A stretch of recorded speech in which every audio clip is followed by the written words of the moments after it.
you like to? Yeah, I ask. Do you need like 30 minutes, 20 minutes? Because I'm trying to estimate my time because I Not really. I think I can be quite quick. So it really depends. suggestion show some videos from your rallies from Facebook, maybe from Svetlana. So the thing is, I don't have rally page on my laptop. I have it on my phone, Okay. but perhaps I can show some like something from TikToks. We have some TikToks Mhm. that are, Sure.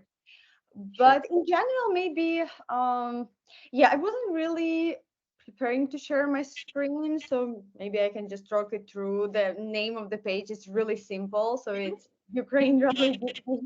Sure. Put it in the chat. And Maryna, would you go first? Yeah, I probably would go first. Okay. Yes. Okay. Or maybe I can just And how? Thank you. Tell me Thank you, how it's. guys. Okay. Sure. actually And we I started recording, so recording is started. So Anara, please. Hello, everyone, and thank you for joining us. I am Anara Tabashaliva, along with co-host Dr. Victor Fett, Dr. Katerina Shrey, and our program producer, Professor Larry Sherey.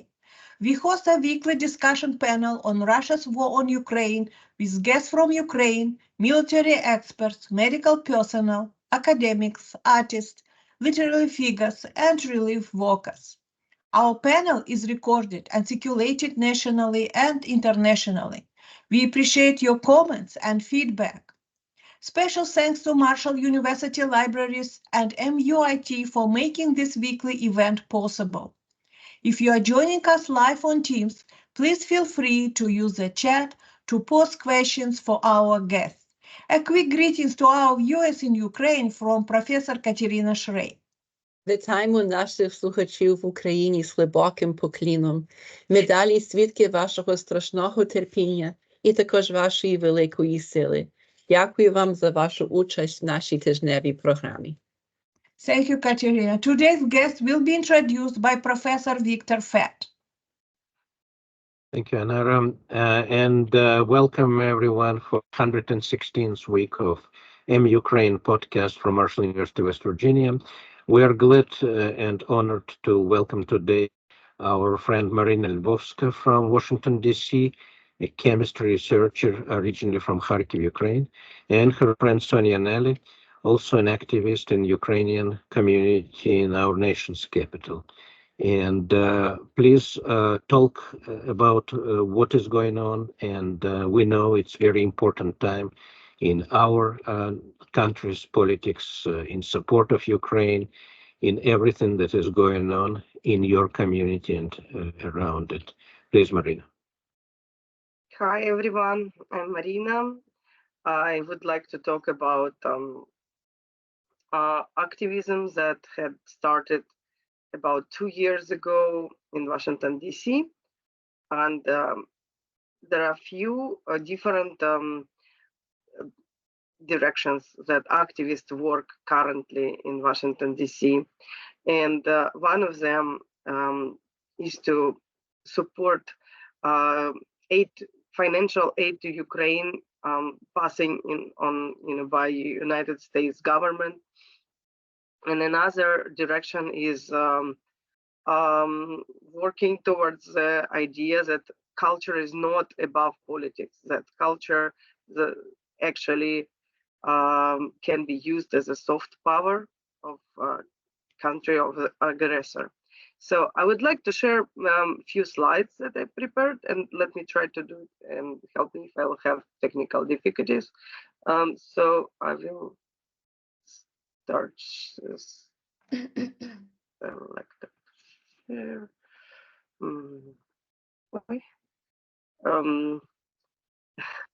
Entire screen. Okay, and how do I do? Okay. So I'm showing. Is it showing right now? Yes, it's showing. You're sharing your screen. Thank you. There we go. There we go. Let me pull them up. So I try to put together a few things from the slides and from the current activity. And sorry if it will be a little bit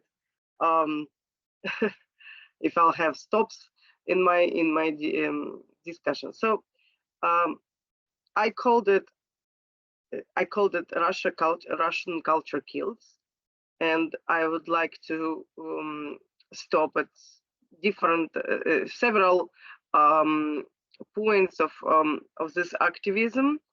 The whole story started from October 2023, when the first cultural protest begins. This was protest against Russian bazaar, organized by Russian Orthodox Cathedral of St. Julian in Washington, D.C. And this was in October 2023. So few activists, I would say 7 to 10 activists came to this bazaar on the first day, and few others came on the second day of this bazaar, and this protest was very successful because we didn't say anything publicly on social media that we are coming, and it was very unexpected to the guests of Russian Bazaar and to the organizers. And we had very, very big feedbacks from them, both negative and positive. So I listed a lot of things on my Facebook post about it, and let me pull it up in a few moments. So so this was the first day, and this was the second day, and you can see that the bazaar is actually right next to the church, right next to the cathedral. So the cathedral had some tents, right? And the tents on the first day when we came, they all had the curtains up because they were not expecting us to come. It was a nice weather. There was a loud music in there in the bazaar, and when we came, we brought our music, and we brought our Ukrainian songs, patriotic songs. We brought a lot of posters, and we started, protesting. We probably spent about 1.5 to 2 hours on a corner of the street, trying not to cross their private property. And we brought our music, and because we brought our music and it was very loud, it made very big impact on their bazaar. A lot of kids would hang out of the tents. A lot of people would hang out of the tents and looking at us, not looking at the Russian bazaar. So on the next day when we came, those curtains were already down. So they tried to prepare and tried to counteract on our protest, and try to protect people from disturbance from our activism. Let me pull it up on Facebook. I have it prepared.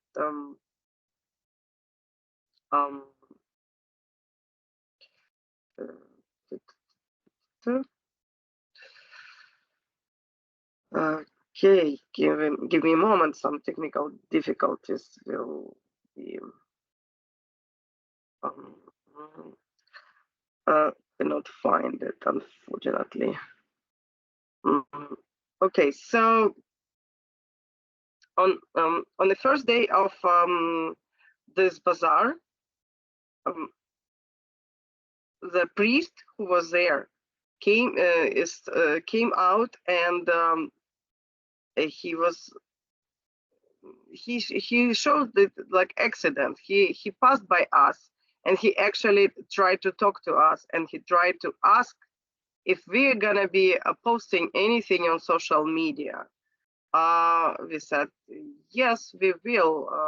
We didn't do anything wrong, like we didn't do any criminal actions.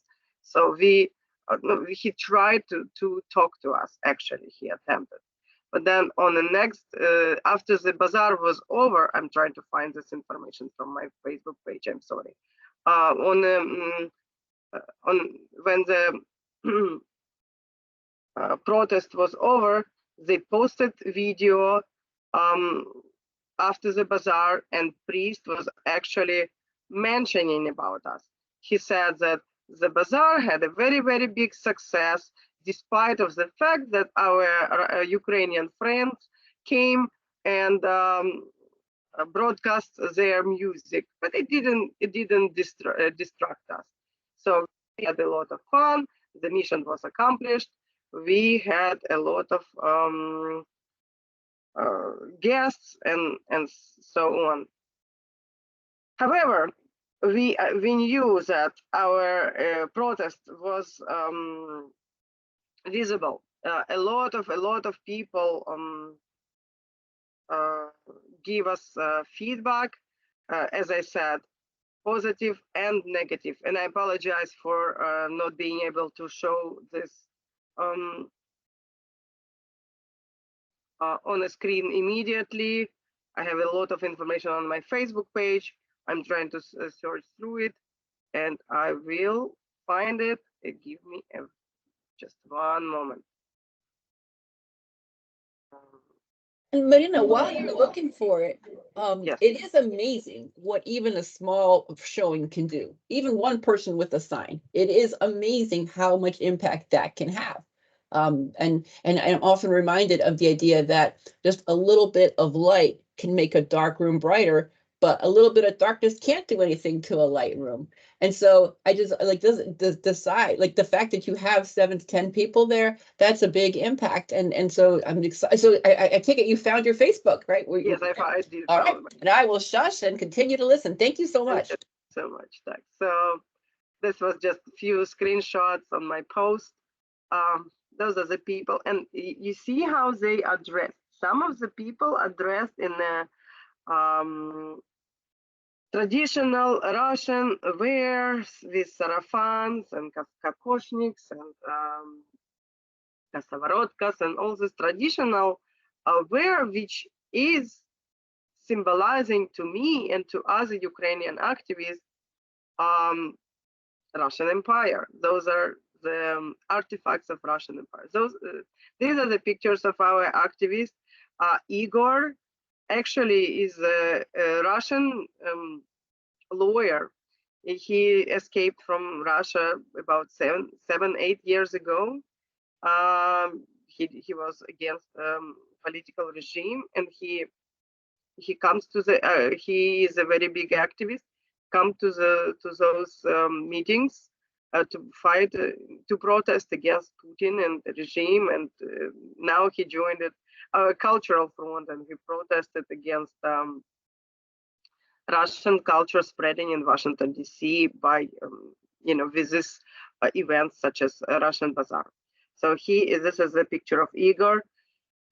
He actually had a lot of conversations with Russian people with visitors who came to this bazaar. He had a megaphone, and he was approaching them with messages, like clear messages, something like, "What are you celebrating here? What are you here to celebrate? While you are celebrating, eating, drinking, dancing, singing, Russian army is killing Ukrainian people."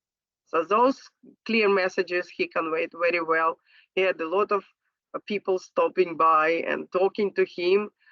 Police department, you can see, was helping us.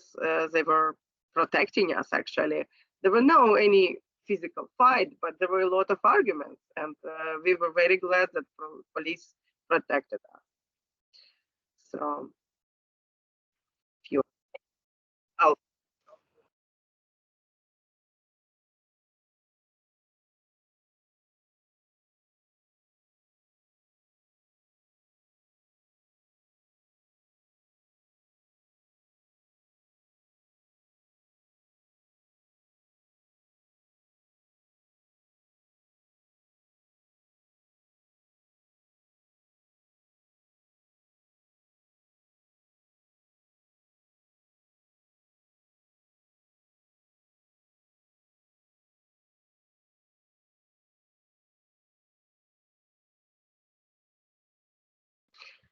So this was one of the messages that Igor conveyed to the guests, and they were very, very powerful messages, actually. So I'm very glad he joined us, and he taught us how to act, not just stand quietly and try to show your message, but actually talk and engage them into the conversation.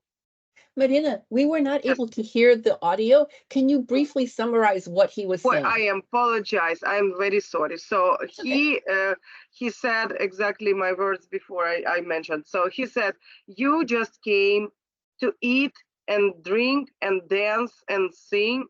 What are you celebrating here? While you are celebrating, Russian army is killing Ukrainians. What are you merry about? What are you having fun about? About Russian army doing this genocide. So he conveyed very, very clear, strong messages about there is nothing to celebrate about Russian culture, which is associated to Russian state. And how it is associated by the Moscow Patriarchate Church, because this is the Moscow Patriarchate Church. This is Rokor Church, Russian Orthodox church outside of Russia, and the priest who is, the head of this church, he is actually connected to Russian state, to the specific when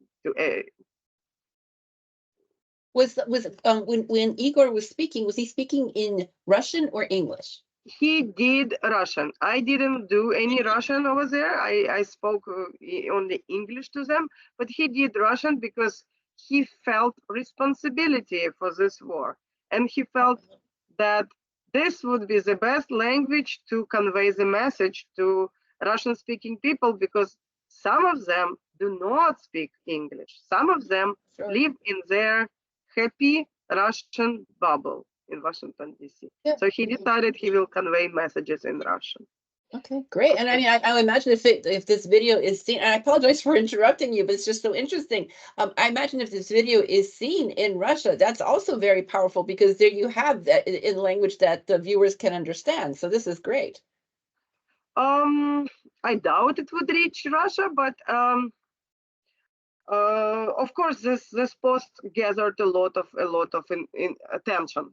So maybe people, maybe friends, Igor's friends and Katya's friends who are still in Russia could see it. I believe so. How viral it became, I'm not sure. I cannot estimate. But let me try to finish this on this particular event. Pictures. This was first day picture, and it was organized by Nadia Shaporinska, our Ukrainian activist in Washington, D.C. She's in the middle. She is a president of US-Ukraine activists. And what is interesting in this picture is that I have a few of my Ukrainian friends here next to me, Alina and Natalia and Aliona. We are part of the Ukrainian singing group called U Generation. We have Nadia and Zhenya Shapurinsky, and we also have Alex. He's a Belarusian origin from Belarus, and he used to be good friends of people who came to this Russian bazaar. He used to be good friends with them. So he was actually heading towards this event. But when he saw us, he started standing with us. He took a picture with us, and we said, go ahead, go. You came to this event. He said, well, I don't know anymore. I do not want to go there. I'd rather stay with you, because you guys are from Ukraine. I support Ukraine. And he never came to the bazaar. So that was kind of one of the impacts. Let me show few other things. So this was screenshots of the book that the church gave us. The church gave us the book so to try to convince us that they stand with Ukraine. We believe so, they stand with Ukraine, but in which way they stand in Ukraine? They only said that they help Ukrainians as a humanitarian aid. They help a lot of refugees, and we believe so.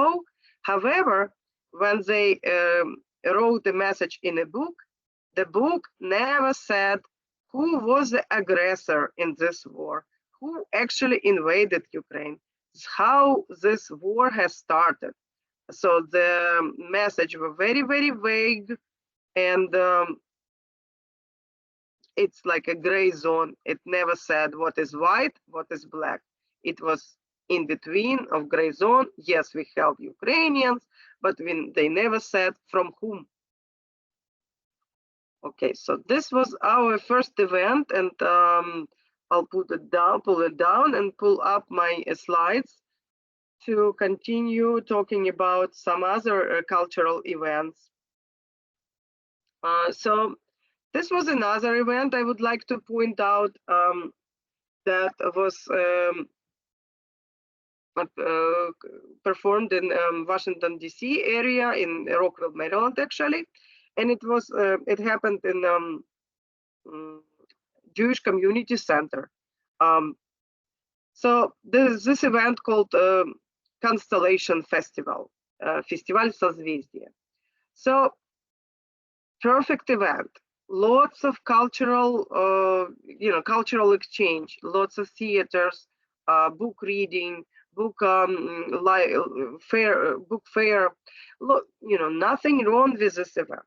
However, this event, the way it was presented on social media, and the theater performances that were listed in this event caught my attention and caught attention of our activists. And we decided to write a letter to the organizers and to the host of this event, Jewish Community Center, saying that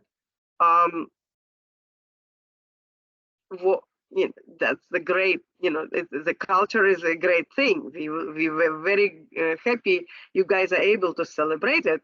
However, the culture itself cannot be in vacuum. It also connected to the nation, to the people who are currently presenting the culture of aggressor.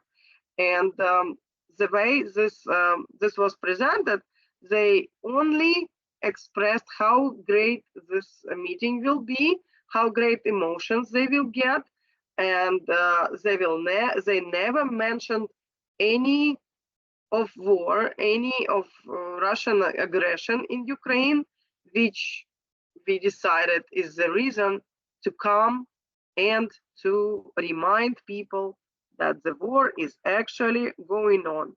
So we came, there were three of us, the other one is taking pictures. So we came to remind people that the war is still going on, the genocide of Ukrainians is still going on, performed by Russian army. We had the poster about stop war, Russian culture kills, Russian culture sponsors war, and we brought Russian books by Pushkin to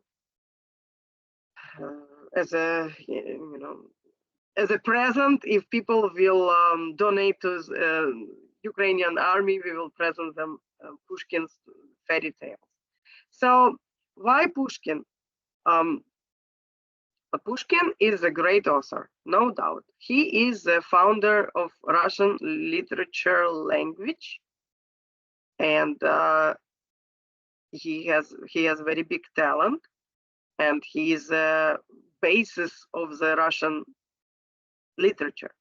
However, he is used by Russian propaganda machine, and learning Pushkin and statues to Pushkin are very enforced by Russian propaganda in occupied territories, in all the territories where Russian cultures came, and it is considered as a marker of empire, of Russian Empire. So having that, let me pull that. Having that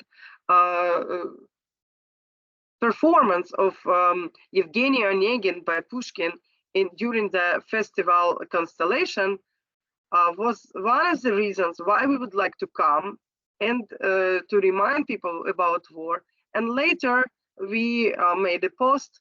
It was spread on social media in Washington, D.C. It got a lot of attention too.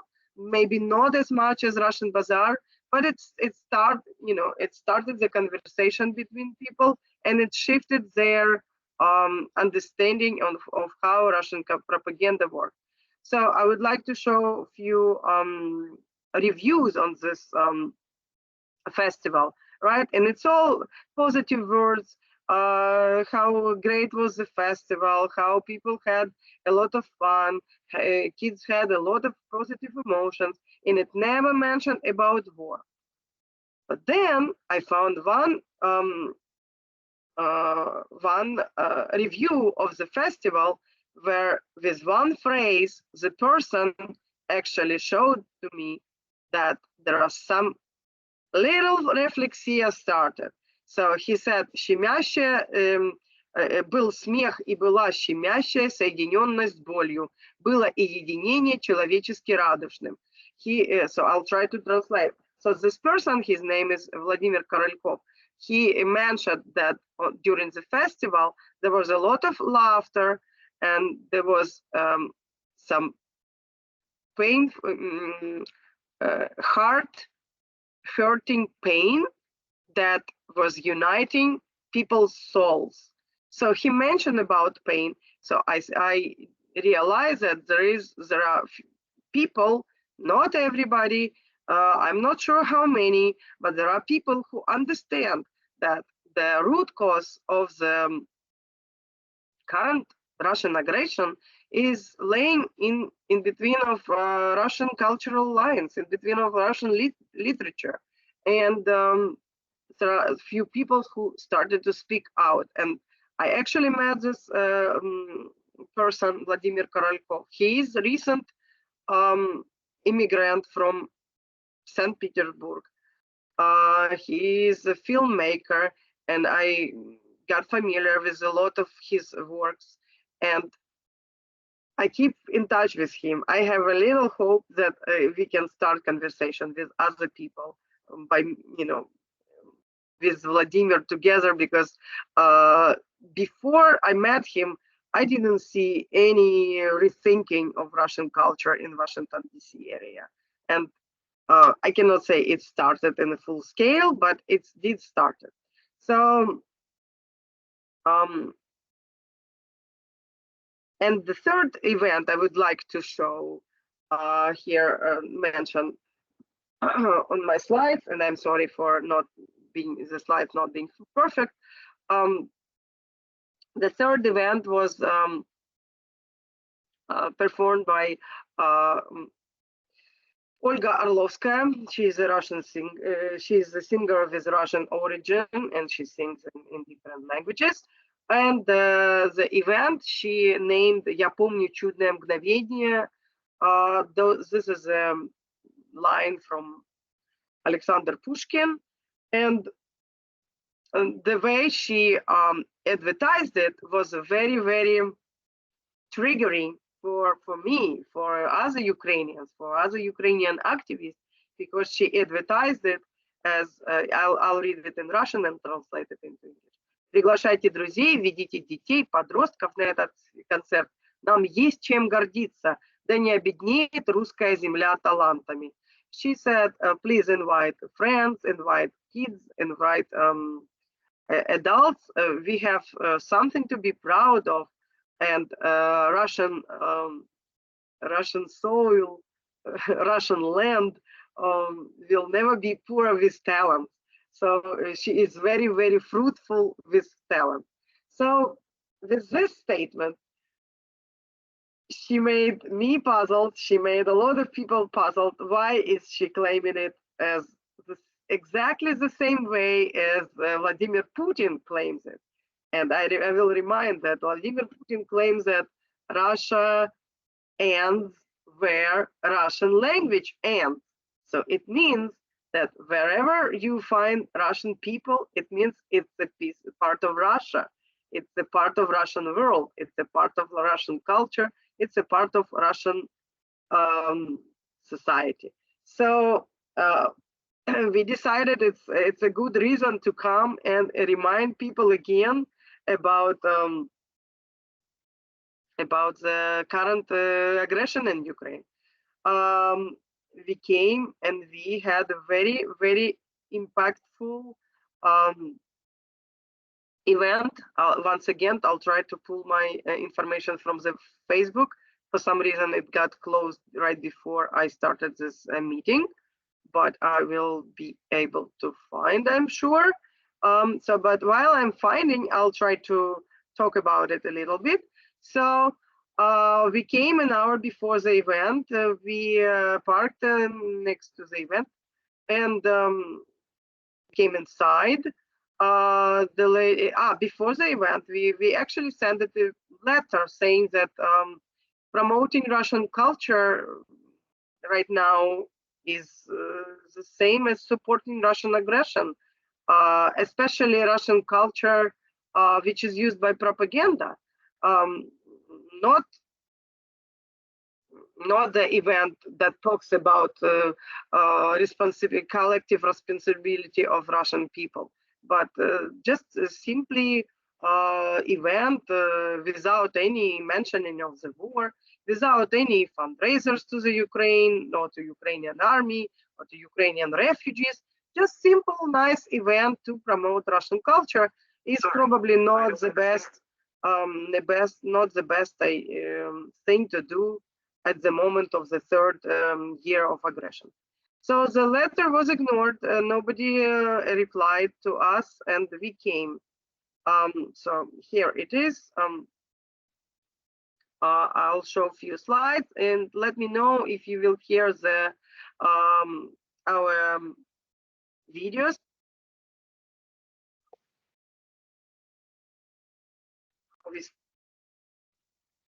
And there was a siren, actually. It had a siren.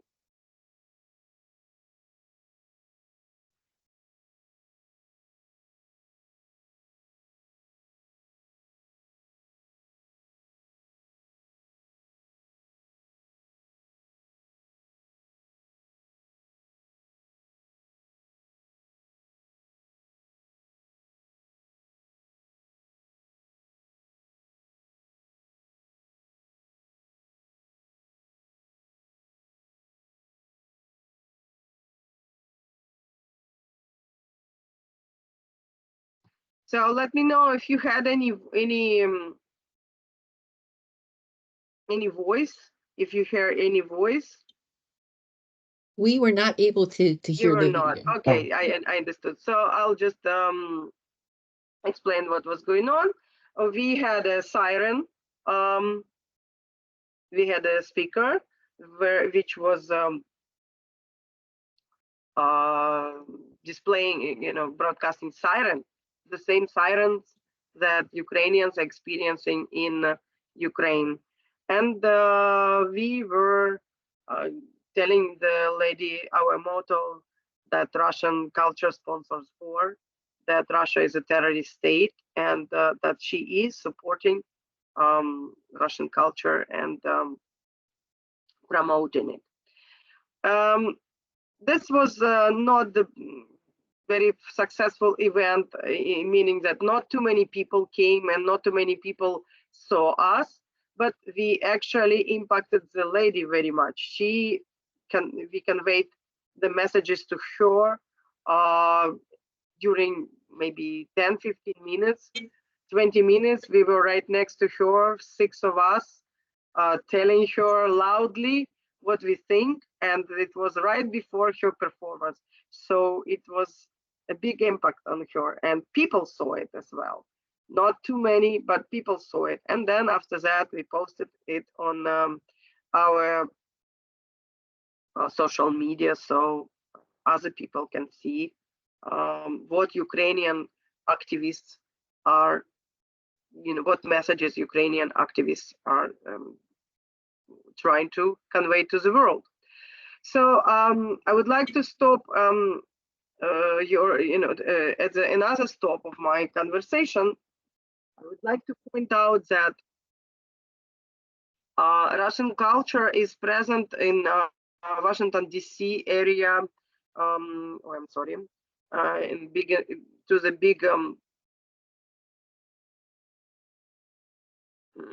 big extent. So because a Russian embassy is still working, and U.S. has a diplomatic relationship with Russia. They didn't stop it. It's not the best diplomatic relationship at the moment. It's coming to the level of almost Cold War. But since the Russian embassy is still open and diplomatic relationship are still on, there are a lot of things around Russian embassy that actually fueling this Russian culture in Washington D.C. So I listed few things that are few organizations that are associated with Russian embassy. It's a Russian embassy itself, Russian Cultural Center, Russian Orthodox Cathedral of St. John, and dance class or dance team Matryoshki DC, and Russian Embassy School. So there are other and many more organizations, but those are known to me. Those are caught my attention. Those are the organizations that had been carrying Russian tricolor flag, and we know about the associations with Russian embassy. So below, I also would like to show the list of other organizations that are based on Russian language. And I should say that this is not an official list. This is a list made by me from my own experience, from my own knowledge, from the sources that are available to me on social media. I made a list of organizations based on Russian language, and I cannot claim that all of them are associated to the Russian embassy. No, not at all. Some of them yes, some of them no, and some of them have broke this bridge, broke this connection from Russian embassy, and do not want to be associated with them. And I listed things like University of Maryland, George Mason University, Georgetown University, and other universities that have Slavic department. I listed museums, Hillwood Museum, Museum of Silver Age Poetry, National Slavic Museum. I listed dance organizations such as Kalinka Dance Ensemble, Matryoshki DC, Zabava, Russian Chamber Art Society, and folklore, etc., etc. So there are a few others here. A few Russian language schools, like Saturday schools. One of them, as I said, is an embassy schools related directly to Russian embassy. And some of them are independent, like Russian School Erudit, Metaphor Academic Center. And some of them are partially associated with Russian embassy too, such as School of Olympus. The reason I'm claiming that, and I'm sorry I don't have the slide, I don't have the picture to demonstrate. The reason I'm claiming that is because Russian School Olymp keeps the tricolor flag on their Facebook page, and they keep the picture of Alexander Ovechkin on their website, and do not remove it because they stand for it. They stand for it, and they do not want to disconnect from such a Russian state. So I made this list of organizations on the Facebook page, and it's quite a big list, and I also listed some Russian-speaking journals. Some of them are more independent and pro-American. Some of them are very Russophilic and pro-Russian, and what is the most important is to understand the extent of Russian community and Russian society, which came to United States after the Soviet Union collapsed and established here and developed this a little, I wouldn't say little Russia, but a little pro-Russian community. And it's very hard to identify who has which views. And I have nothing against people's views, as you can understand. But what I'm trying to say, in such communities where a lot of Russian language, Russian culture brewing, a lot of people who still follow Russian state TV shows or TV channels, they are intoxicated with Russian propaganda as well. And we saw such people. We saw such people in Washington, D.C. on Putin's re-election day, on Putin's elections. And I'll try to pull this information once again from my Facebook. And I know you do not have my videos, you cannot hear them, but at least you can see the video without no voice, and I'll try to comment on that. Give me one moment. So we did see a lot of people who support Putin, who support Russian leader, and they are openly doing it, and they are coming to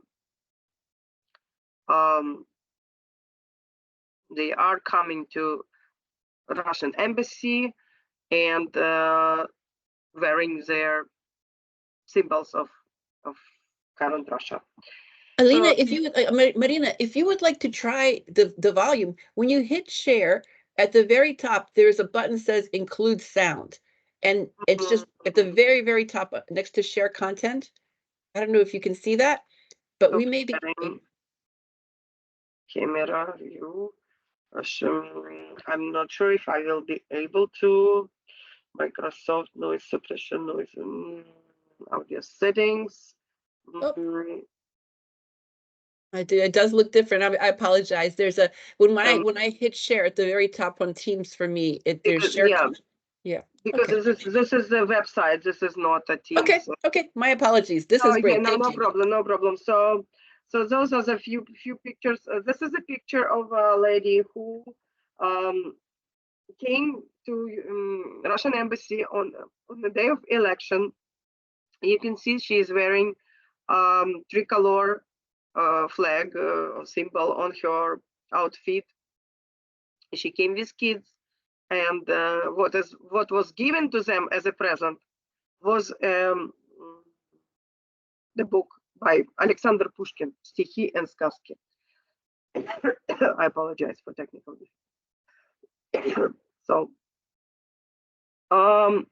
there was another lady who came to Russian embassy on election day, and you see her picture with Russian ambassador Antonov and Russian flags, and this was a picture taken inside the embassy. And those are my few slides, and our video about event next.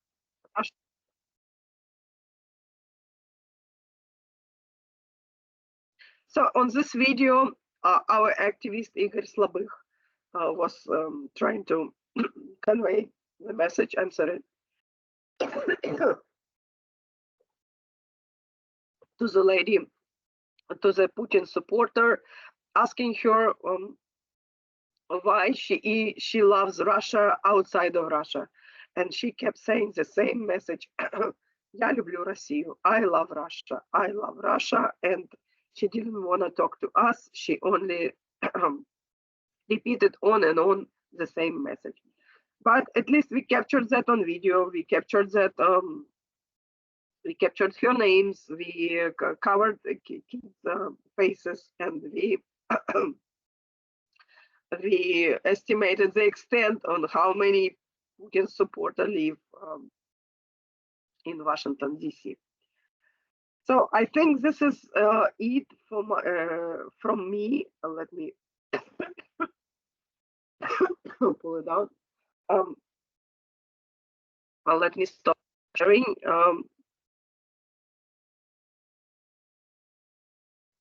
My screen. Thank you, Maryna. I would like to come back as a person, and I would like to say that we had during this past year, we had about 10 protests.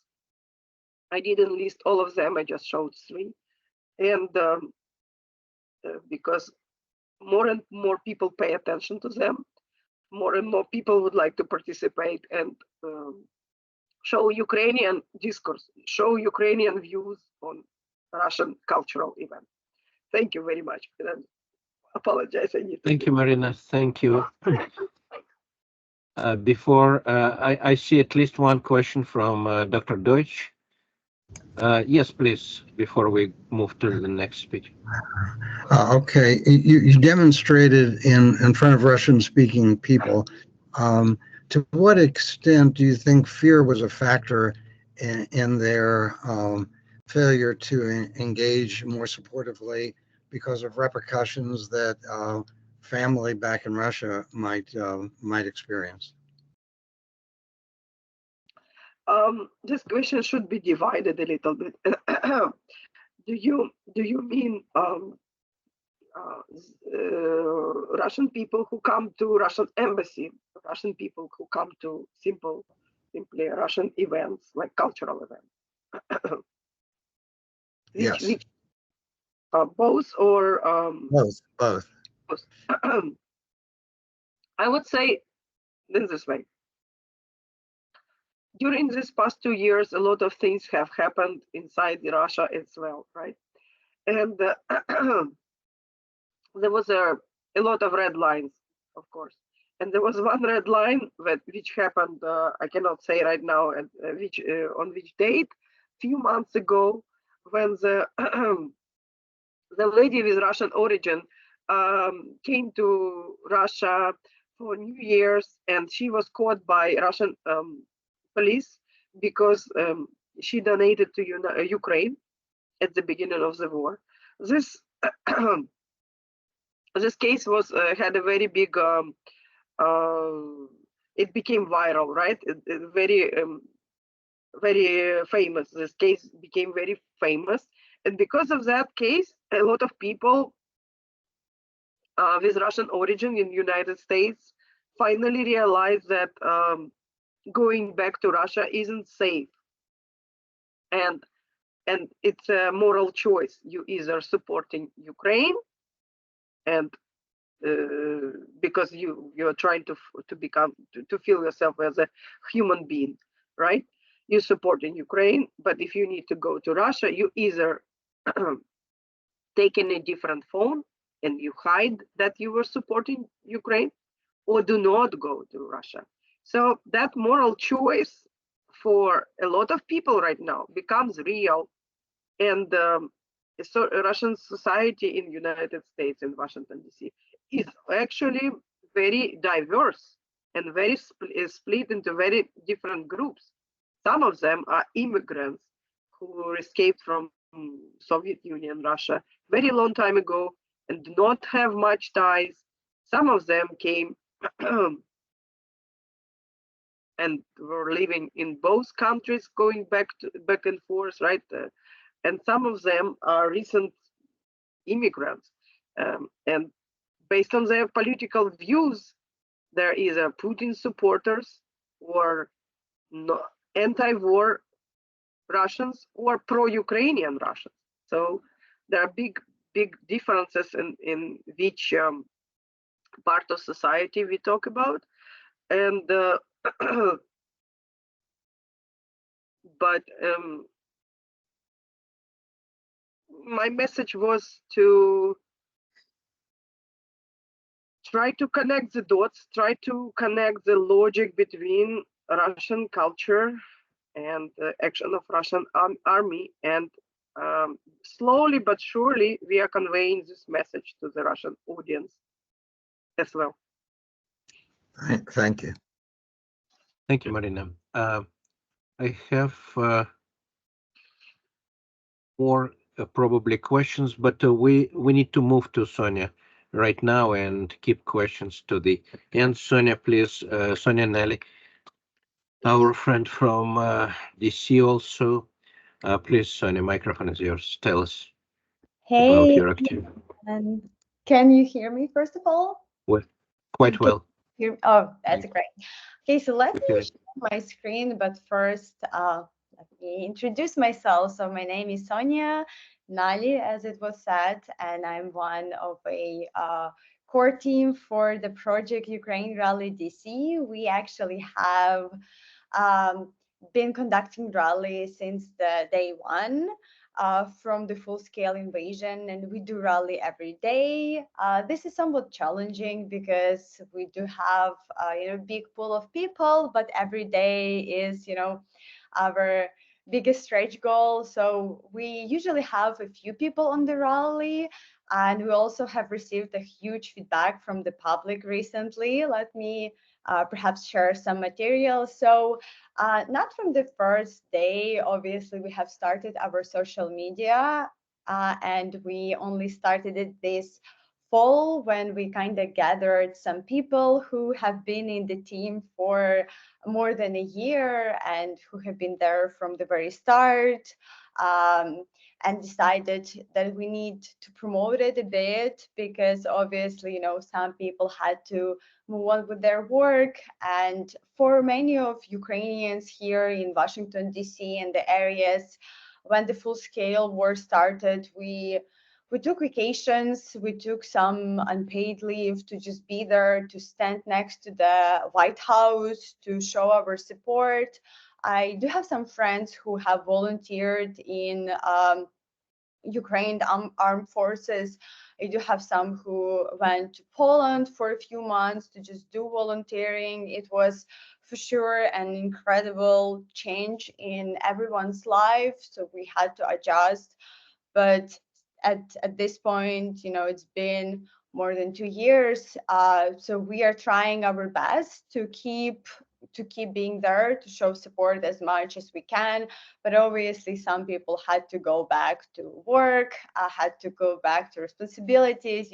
People have kids. So that's why this project we were very successfully able to gather some new people and some Americans. Right now, we actually have more Americans than Ukrainians or Ukrainian Americans.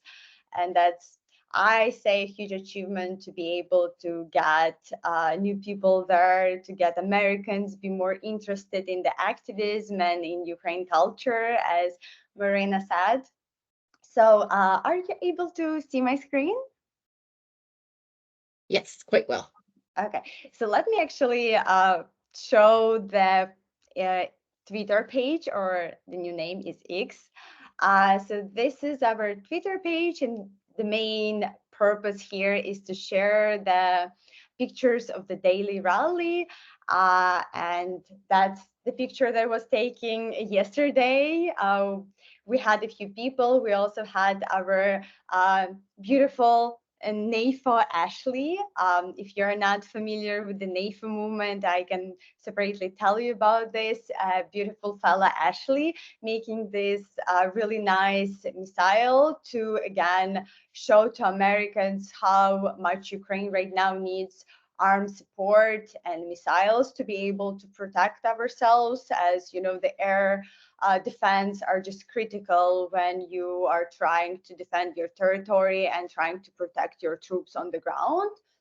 And also yesterday, our small team had the chance to attend the Helsinki Commission and to listen to the session, which was made in order to, expand the help that US does for Ukraine. I think all the points that were made by the fellow congressmen were like very good. It just, many of the points they made yesterday, we've known them for a while. So at this point, I'm really happy that I see congressmen saying that, we've been giving Ukraine everything Ukraine needs, but 6 months later, unfortunately, and it's a big gap in time. So we do see some signals from US government that bigger support might be coming, and some reassurances that sort of micromanagement of Ukraine defenses will stop. So that was like really good session, very informative.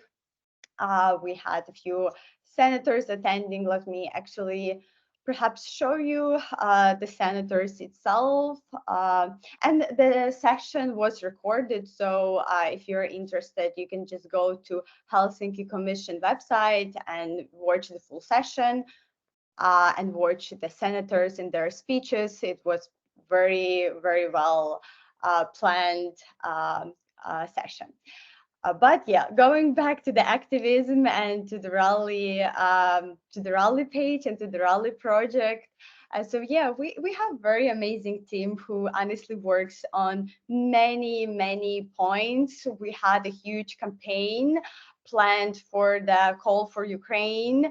We have a weekly calls that are led by, again, our core team member, Catherine. She explains to people how they can call and how can they reach to their representatives, how they can influence their politician to their elected representative to help Ukraine. And this has been proven very important and very helpful, again, because as the voters, we have right to, well, not even ask, but demand for our representatives to represent what we want them to in the Senate and to work to our best interest.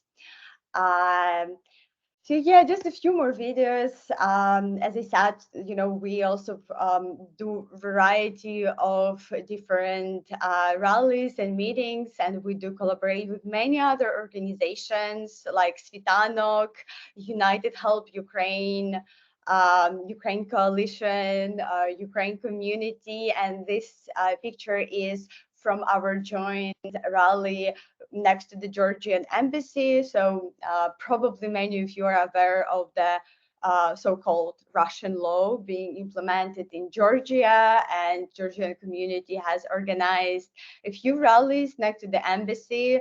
So we always try, to support our friends, our fellow Georgians who very much understands what it is like to go through Russian aggression and to have the government heavily influenced by Russia and Russian dirty money.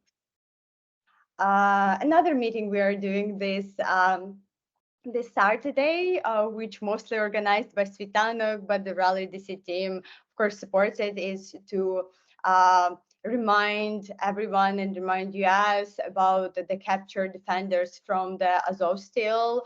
Again, it's been 2 years since they agreed to, to the military command to, put their arms down.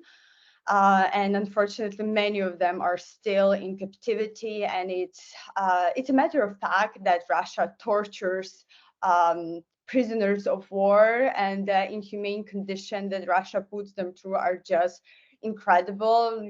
Russia and Russian government is not treating its own citizens well, and it just treats awfully Ukraine defenders. So yeah, this topic is really important for every Ukrainian, and I believe for every American. As for a matter of fact, there are American prisoners of war all over the world, and again, the American government works tirelessly to return them, as well as Ukrainian government. But sometimes it's really, difficult task. So, reminding about this topic is important. Okay, so that's just a bit about team and like what we do, some, the recent projects, some of the recent events. Let me just probably show you some pictures from the Congress. We had a really massive rallies next to the Congress before the aid was passed, and sort of got a lot of congressmen's attention. Let me show you a few really like reels from congressmen mentioning our movement and this project. You're not going to be able to hear this, but here the fellow congresswoman says that that evening she actually saw the sign that was saying it's 1939 again, and she really felt like it is happening again, and it's a very key moment for US to step in for real and to help more, because Ukraine, again, without US aid, was in very dire condition and position that moment. And yeah, they like we believe this all joint effort of multiple people and organizations really helped with the aid. It's all about team and about people that are ready to selflessly help. So yeah, maybe there are any questions, or you want me to touch base on any specific topic, because yeah, this like really wide, and we do cover like wide variety of topics. But of course, the main goal is to gather people for rally and gather people there to call, to express their will, to be there for Ukraine. Honestly, I've seen many people who support Ukraine, but they, not always as explicit as patrols. Obviously, we all have life and jobs, and sometimes the lack of time really feels. So it's just more of empowering people and giving them the ability to express their, their desire.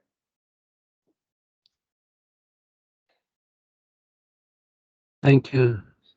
Thank you, Sonia. This was very moving, and I opened the microphone for questions and comments for our panel and viewers. We will have time. We're fine. We're not in a great hurry. Please, co-hosts and viewers and comments. This is remarkable that you're doing all that, and I'm sure people will be able to see that. Please, questions and comments, Terina. Well, just a comment to start with. The idea of culture as soft power is new for me. I know it's not new for you, but it is, and it's something that we're seeing in these last 2 years during this tragic time of war, and how powerful it is to address culture. To start there, the idea when you opened Maryna's presentation with Russian culture kills, and then you made the really good observation that culture cannot be in a vacuum. It is connected to people who are not preventing their country from being aggressors, and that culture leads to violence. It just I appreciate that point. It's something that I still I'm learning very much, to think about how to fight this, and I'm still very much in conventional terms how we can help Ukraine. And you all are thinking out of the box and thinking how you can help Ukraine using the power you have at your disposal and the knowledge and the skills and the talents you have. And I'm very grateful to both of you for not only what you're doing, but for sharing it with us, so that we too can kind of think about ways to support Ukraine and bring an end to this terrible war in the ways that you are doing. So just hugely grateful. I'm a little bit curious. I don't know if there's no there, I take it when the people approached you to talk to you, like to the one woman you said, talked about, I love Russia, I love Russia. The priest was trying to reassure you that not a threat. But are there people like genuinely who like the man who didn't go to the bazaar? Are there people, what's the balance? Are you seeing your effectiveness? Are you seeing people who really do support Ukraine? They just don't know how to do it, conflicted because they are Russian, they support Ukraine. I just wonder your further impressions on that. Oh, muted. So I can say the following. 2 years of war, right?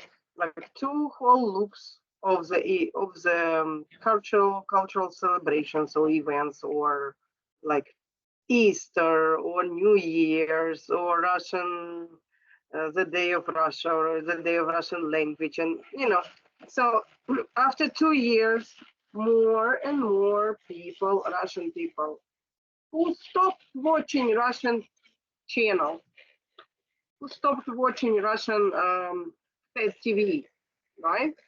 More and more people understand how connected this is, how connected culture is, how connected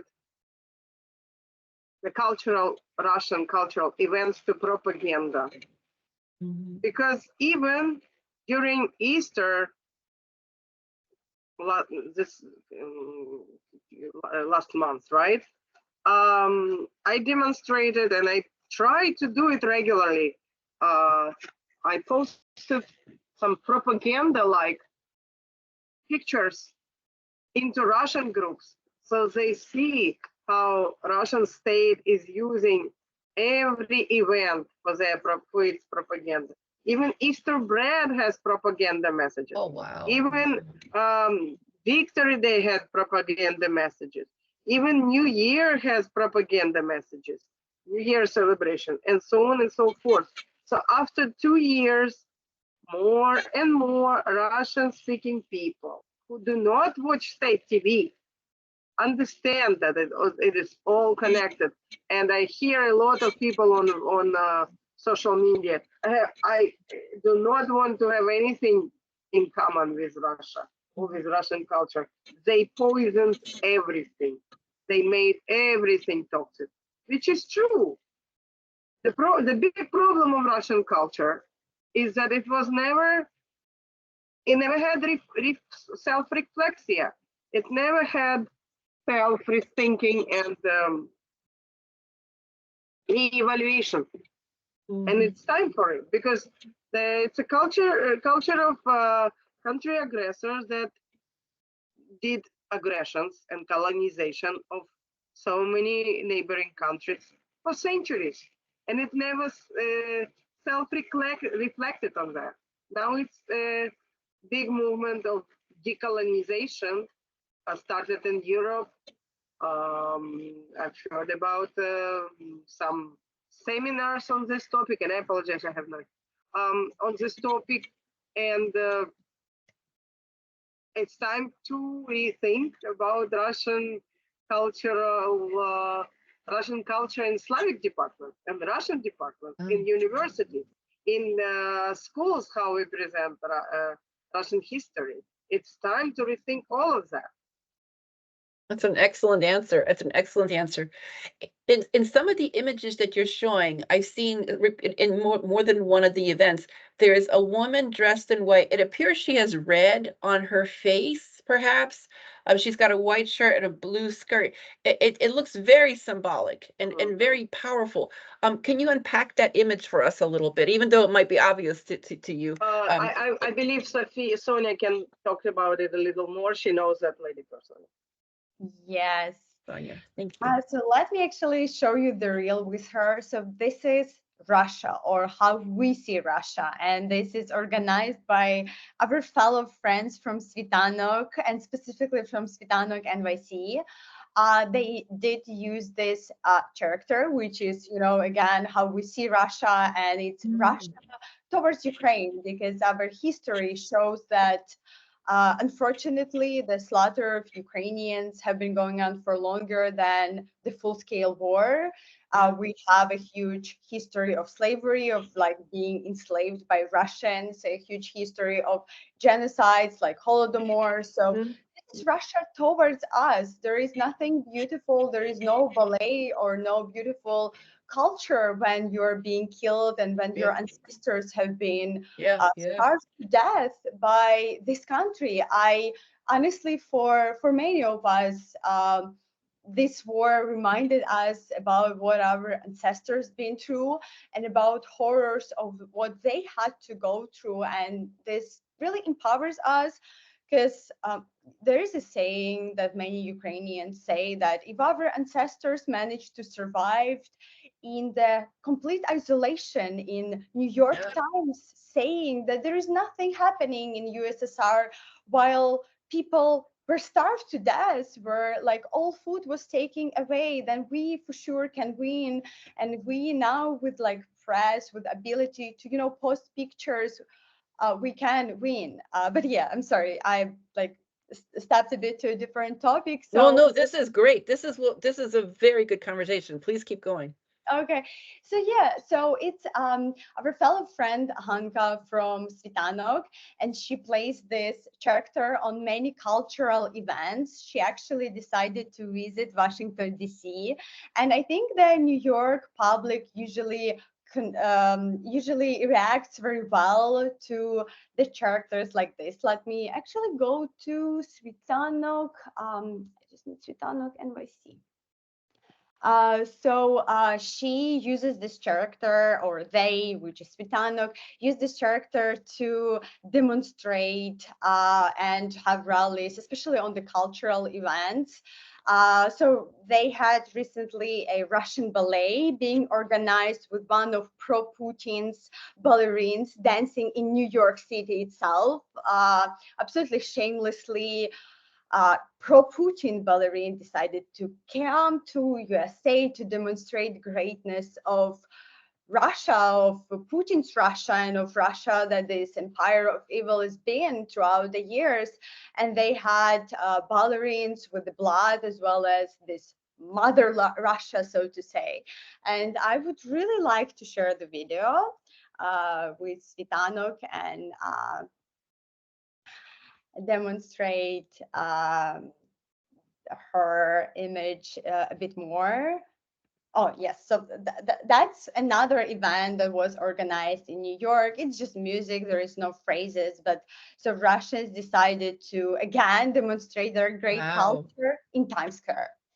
And this is how they responded, because for us, that's how it is. You know, every day in every city in Ukraine, we have funerals.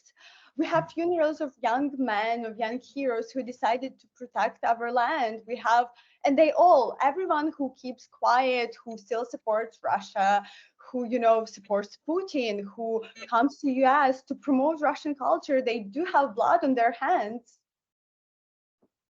Wow, that is very powerful. Yes, it is. It indeed is. Thank you for sharing that. That is very powerful. Of course. Thank you so much, Sonia. There is really nothing to add to your passionate words. Right. Thank you. Thank you You for doing this. Thank you very much for inviting me. Thank you. Thank you, Sonia. Thank you, Maryna. And we're close to conclusion of our hour. If we have more questions from the viewers, please.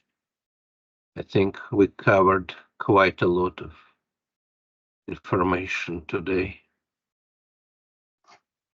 If not, we thank you both for taking time to record with us, and we wish you all the best. You're very energetic, very devoted. Please continue what you are doing. Yeah, I'm grateful to both of you, and I hope that this is not taken the wrong way. But there is something amazing about seeing young people, Sonia, such as yourself, you absolutely represent the best that Ukraine has to offer, and it is not a way, that is not a comment on the value of the work of my generation, Maryna's generation. Like everybody's contributing, but there's something so beautiful about you guys, your generation. I don't know how you're doing this. This is not an easy time to be a young person, no matter where, but not an easy time to be a young person in Ukraine with her country affected by war. And you are so eloquent and so brave and so strong. And we are blessed to have you among us. So very grateful to you. Thank you. Thank you. Thank you all. I apologize. I will have to return to my work. Yes, please. Katerina. Дорогі браття і сестри в Україні, ми зберігаємо вас у наших щоденних молитвах і думках. Нехай милосердний Бог тримає вас у своїй опіці. До наступного тижня. Прощаємося. Слава Україні. Героям слава!